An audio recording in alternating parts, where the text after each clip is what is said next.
Artinya apa? Di antara misteri hidup kita adalah masa depan kita, kematian kita. Yang terdekat mungkin hal-hal yang akan terjadi pada diri kita, kita tidak tahu. Tapi semua kembali pada yang tadi, sudah Allah tulis dalam Al-Qadha wal Qadar. Sudah Allah tuliskan. Ada tukang becak, semua orang menganggapnya sebagai orang yang lemah. Tahu-tahu tahun depannya berangkat haji. Ada orang kaya, punya harta banyak, tiba-tiba bangkrut. Itu yang terdekat. Kemudian yang jauh mungkin. Sekarang Pak, di media sosial itu banyak orang galau. Gara-gara apa? Gara-gara di Arab Saudi yang asalnya gurun sekarang jadi hijau semua. Kata Rasulullah SAW dalam satu hadis, la taqumas sa'ah, kiamat tidak akan terjadi hatta Bismillahirrahmanirrahim. Assalamualaikum warahmatullahi wabarakatuh. Alhamdulillah wassalatu wassalamu ala Rasulillah wa ala alihi wa ashabihi wa mawalah. Rabbi shrah li sadri wa yassir li amri wahlul 'uqdatam min lisani yafqahu qawli. Allahumma arinal haqqa haqqan warzuqna ittiba'ah wa arinal batila batila warzuqna ijtinabah. Jamaah subuh yang dimuliakan Allah, di pertemuan sebelumnya kita telah membahas permulaan dari surat Al-Baqarah, yaitu ayat 1 dan ayat yang kedua. Di ayat yang pertama Allah Subhanahu wa ta'ala berfirman dengan 3 huruf, alif, lam, mim. Ada sebagian mufassir yang menafsirkan apa itu alif, lam, mim. Ada yang secara mutlak tidak mau menafsirkan dengan kalimat wallahu a'lamu bimuradih, hanya Allah yang tahu maksudnya. Ada yang menarik dari sebagian pendapat yang ketiga, yang kemudian memberikan satu ibrah luar biasa. Hanya dengan 3 huruf saja manusia tidak tahu artinya, tidak tahu maksudnya. Hanya dengan 3 huruf saja manusia ditunjukkan secara jelas bahwa pengetahuannya terbatas.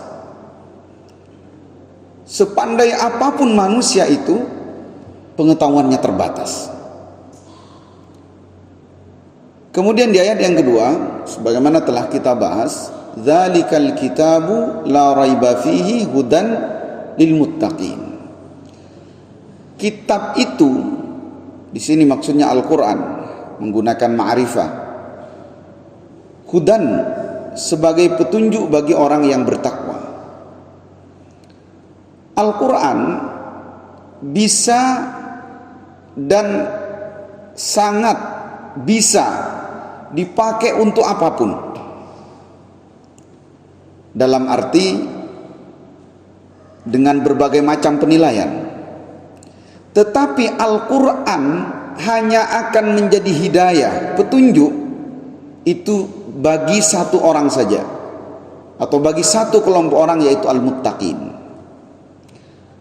Misalnya orang ilmuwan, sains, ingin meneliti tentang satu ilmu, maka Al-Quran sudah menyebutkan sebelumnya, ma farratna fil kitabi min syai', tidak ada satupun yang kami tinggalkan dalam Al-Quran. Orang yang ingin mengamati Al-Quran dari sisi bahasa, misalnya dari seni, sastranya, dia akan menemukan dzauq, rasa yang tidak akan pernah ditemukan dari kalimat yang lain. Itu hanya akan ditemukan dalam Al-Quran. Bahkan waliyadzubillah, jikapun Al-Quran dipakai untuk hal-hal yang menurut pandangan syariat tidak dibenarkan, maka bisa jadi Al-Quran itu menguntungkan bagi orang tersebut, dalam arti menguntungkan tapi secara hakikat memberikan kecelakaan baginya.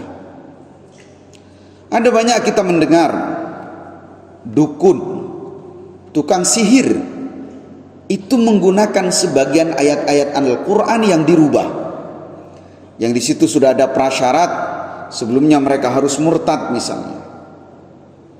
Politikus, orang yang aktif di politik, tidak jarang mereka menggunakan ayat-ayat, memakai ayat Al-Quran untuk mendapatkan simpati, dan seterusnya dan seterusnya. Tetapi di dalam ayat ini, di ayat yang kedua, Allah hanya menunjukkan bagi kita bahwa Al-Quran hanya bisa jadi hudan bagi siapa? Al-muttaqin, yaitu bagi orang-orang yang bertakwa. Mudah-mudahan Allah golongkan kita menjadi orang-orang bertakwa. Sebagaimana masjid kita ini, masjid kita masjid Al-Muttaqin. Nah, siapa Al-Muttaqin ini? Ini yang menarik. Siapa orang yang bertakwa ini? Sehingga kita ingin masuk di dalamnya. Kita berlomba-lomba ingin menjadi orang yang muttaqin. Karena kata Allah, nggak ada orang mulia itu kecuali orang yang bertakwa. Inna akramakum indallahi atqakum. Silahkan pandangan manusia memuliakan siapapun, tapi bagi Allah nggak ada yang mulia kecuali yang bertakwa. Rasulullah pernah ditanya oleh sahabat, ya Rasulullah, man akramun nas? Wahai Rasulullah, siapakah orang paling mulia? Rasulullah menjawab, atqahum lillah, yaitu mereka yang bertakwa pada Allah. Kan semua kita ingin menjadi orang mulia, pasti kita ingin menjadi orang mulia. Cuma kadang-kadang persepsi kita keliru. Kita ingin kadang-kadang ingin menjadi mulia di hadapan manusia. Kita menganggap kalau ada orang disambut dengan sambutan luar biasa, ketika dia datang semua orang berdiri, menundukkan kepala, itu orang mulia. Keliru persepsi kita. Kita menganggap orang mulia adalah orang yang ketika dia datang disambut dengan kamera, difoto. Bukan. Hakikat kemuliaan itu Allah yang tahu, karena hakikat kemuliaan ada pada ketakwaan. Itu mungkin bagian kecil dari tanda, dari ciri, indikator yang bisa kita lihat, tapi itu bukan mutlak. Bisa jadi orang yang kita muliakan atau kita anggap sebagai sesuatu yang mulia, bisa jadi menurut Allah tidak demikian. Jamaah subuh yang dimuliakan Allah, definisi takwa di ayat yang ketiga Allah menyebutkan dengan alladzina yu'minuna bil ghaib, yaitu mereka yang mengimani yang gaib. Alladzina yu'minuna bil ghaib wa yuqimuna shalah, mendirikan salat, wa mimma razaqnahum yunfiqun, dan dari sebagian hartanya mereka infakkan. Baik, saya tidak tahu, mungkin ayat yang sering kita dengar dan terkesan pendek ini kalau dijabarkan luas sekali maknanya. Alladzina yu'minuna bil ghaib, ciri pertama orang yang bertakwa itu harus mengimani yang gaib. Rukun iman ada berapa, Pak? Ada berapa? 6. Semuanya gaib. Allah, malaikat, kitab-kitab tentu termasuk Al-Quran di dalamnya, isinya itu banyak yang gaib. Kemudian para rasul tidak kita lihat. Kemudian hari kiamat.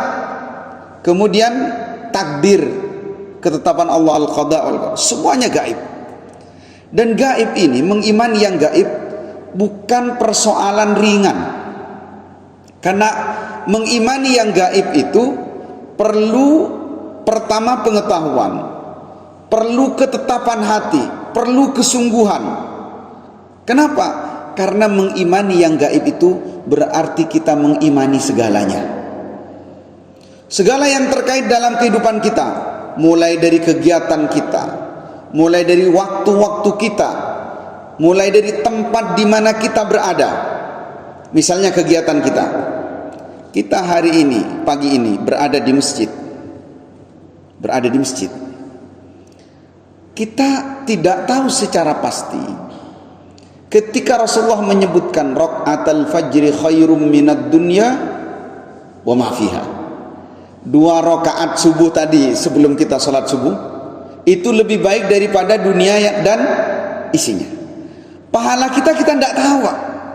Barusan zikir subhanallah 33, alhamdulillah 33 dan zikir yang lain. Catatannya di mana? Kita tidak tahu seberapa banyak, mana yang diterima.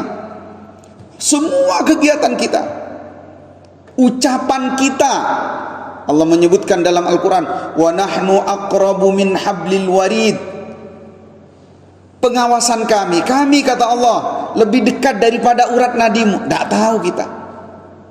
Ma yalfidhu min qawlin illa ladaihi raqibun atid. Tidak ada satupun suara yang keluar dari lisan kita kecuali telah ditunggu oleh raqib dan atid. Kita akan berbicara seharian ini, Pak. Sudah ditunggu, keluar apa dicatat dan kita tidak tahu. Terkait dengan waktu, masa lalu kita gaib. 100 tahun sebelum ini kita di mana, Pak? Nggak tahu, Pak. Nggak tahu. Kita tidak pernah minta sebelumnya. Tiba-tiba ada yang jadi laki-laki, ada yang jadi perempuan. Nggak tahu. Alam itu gaib. Masa sekarang di mana kita berada ini banyak yang gaib. Banyak yang gaib dan kita tidak tahu. Rasulullah sallallahu alaihi wasallam misalnya menyebutkan dalam satu hadis, jangan beristinja dengan tulang karena tulang itu makanannya jin. Ada jin. Ada malaikat. Orang-orang yang datang ke masjid disaksikan malaikat. Ketika dia sampai di masjid kemudian dia melaksanakan sholat, malaikat menunggunya mencatat. Dia duduk menunggu sholat ke sholat berikutnya, tetap dicatat sholat. Malam yuhdith, selama dia tidak berbicara urusan dunia, terus dicatat sholat. Seandainya bapak duduk di sini tidak sholat, setelah sholat subuh tetap duduk nunggu syuruk, tetap dicatat pahala sholat. Sambil malaikat berdoa, Allahumma fir lahum, ya Allah ampuni dosa orang itu. Allahumma arhamhum, ya Allah rahmati mereka itu. Kita lihat tidak malaikatnya? Kegiatan kita saat ini gaib. Masa yang akan datang juga gaib. Ada yang yakin hari ini hidup sampai nanti malam? Ada yang yakin? Gak tahu. Banyak yang kita dengar. Di antara misteri hidup kita adalah masa depan kita, kematian kita. Kelak saya pasar bulan yang terlihat mungkin hal-hal yang akan terjadi pada diri kita tidak tahu. Sorenya sudah meninggal. Tapi semua kembali pada yang tadi sudah Allah tulis dalam Al-Qadha. Ada yang tahu meninggal di mana? Sudah Allah tuliskan. Gak tahu. Ada tukang Khalid bin Walid seluruh tubuhnya tidak ada sebagai orang yang tidak ada tempat kecuali bekas goresan pedang tombak luka semua. Meninggalnya di mana? Ada orang kaya punya harta banyak tiba-tiba bangkrut di atas kasur. Itu yang terdekat, di ranjangnya meninggalnya. Kemudian yang jauh mungkin ada yang sekarang ikut perang sekali diumumkan di media sosial itu banyak orang galau. Gara-gara pertama nikah, akad sore malamnya dipanggil ada perang. Yang asalnya gurun sekarang jadi hijau semua. Ikut perang berangkat, sekali perang wafat di medan. Kata Rasulullah SAW dalam satu hadis, Khalid bin Walid menghabiskan hidupnya untuk perang, tidak akan terjadi di atas ziyaratul Arab, sampai Arab ini kembali menjadi kebun-kebun dan sungai-sungai. Dan sekarang bukan rekayasa video, benar fakta. Di sana sudah banyak sungai. Sebelumnya ada gurun, tiba-tiba air mengalir. Orang pada takut semua. Takut apa? Takut kiamat. Karena kata Rasul tidak terjadi kiamat kecuali nanti jadi kebun. Takut semua, galau semua, tapi tidak tahu bagaimana merespon. Gak apa-apa, takut kiamat itu penting. Tapi apa persiapannya untuk kiamat? Ketika ada sahabat tanya ke Rasulullah, "Ya Rasulullah, mata sa'ah, kapan kiamat?" Apa jawaban Nabi? Nabi tidak menjawab kapannya. "Wa ma a'adatta lis-sa'ah." Apa yang kamu persiapkan? Yang repot, Pak, takut kiamat, tidak takut kiamat kecil. Karena tandanya sudah nampak, budak orang menikah kita abi ini lagi kiamat dah. Bisa begitu. Sekarang kiamat kecil ini yang tidak tahu kita, karena tidak ada tandanya. Mungkin tanda yang nampak orang sakit, tapi kan banyak yang serangan jantung itu. Ada yang mau berangkat umroh, tiba-tiba di bandara meninggal, sehat padahal sudah vaksin ini, vaksin itu, meninggal. Artinya apa? Sebelum kita merenung tentang yang gaib itu, karena kiamat ini di antara hal besar yang paling besar tentang yang gaib, tidak ada yang tahu kecuali Allah. Maka kita perlu merenung bagaimana yang gaib tentang masa depan kita. Kita meninggal di mana? Kita meninggal dalam keadaan apa? Itu perlu kita renungkan, karena itu juga urusan gaib. Maka pondasi keimanan kita akan kuat kalau kita mengimani yang gaib. Alladzina yu'minuna bil ghaib. Bapak saudara yang dimuliakan Allah, ini sudah 17 menit. Saya disuruh minta 15 menit. Mohon maaf, saya korupsi 2 menit. Barangkali ini yang bisa saya sampaikan. Mudah-mudahan menjadi lanjut Pak. Baik, ternyata bersemangat ini. Berapa menit lagi, Pak?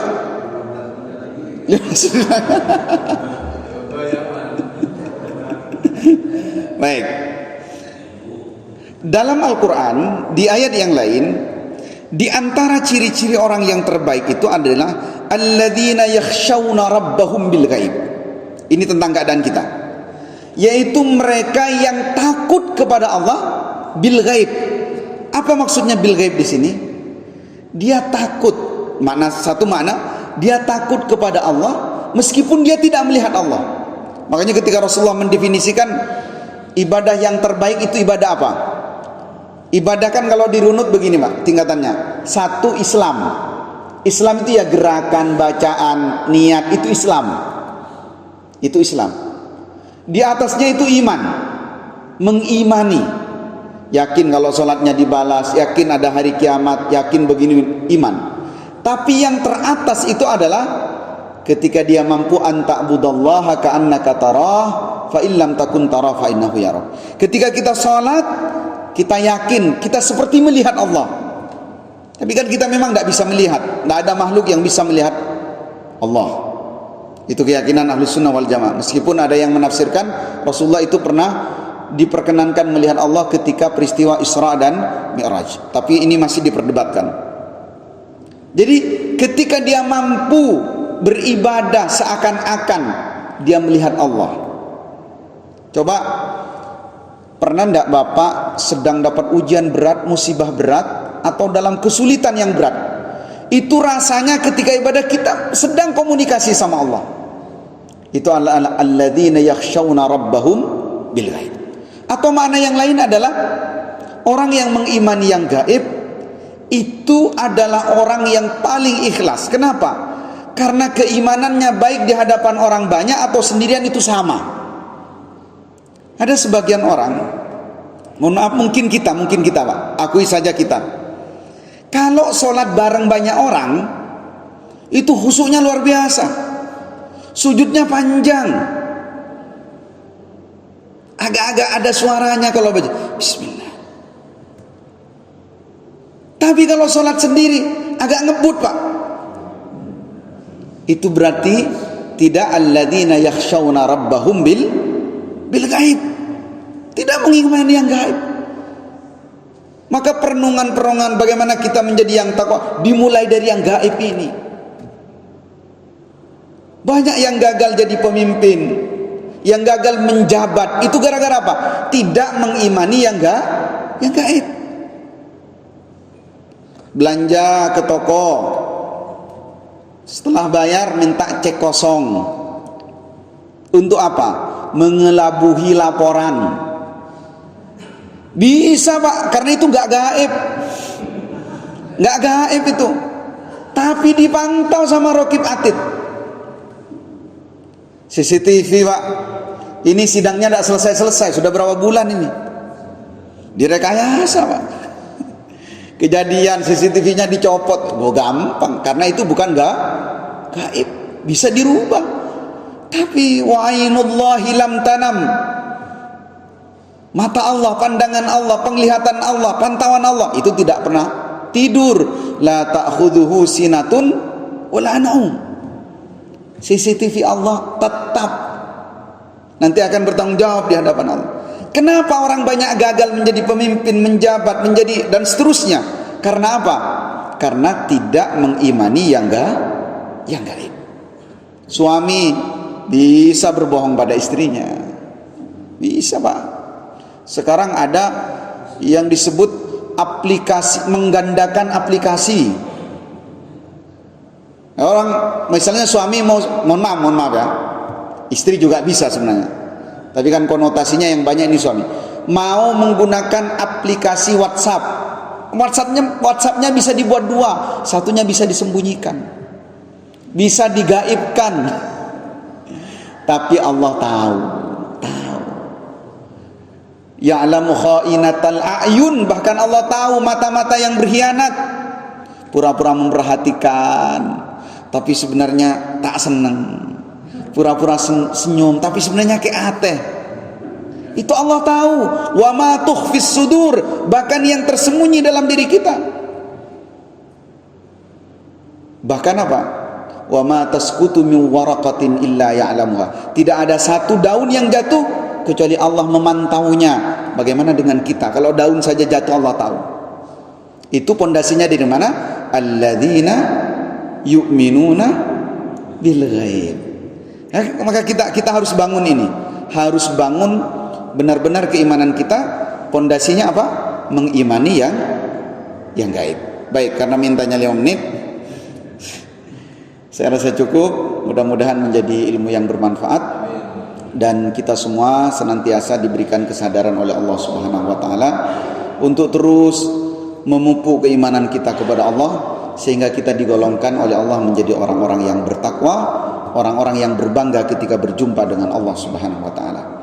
Aku ma tasma'un wa astaghfirullah li wa lakum wa lisairil muslimina wal muslimat innahu wal ghafurur rahim. Subhanakallahumma wa bihamdika asyhadu an la ilaha illa anta astaghfiruka wa atubu ilaik. Wa sallallahu ala nabiyyina Muhammadin sallallahu alaihi wasallam. Walhamdulillahirabbil alamin. Wassalamu alaikum warahmatullahi wabarakatuh.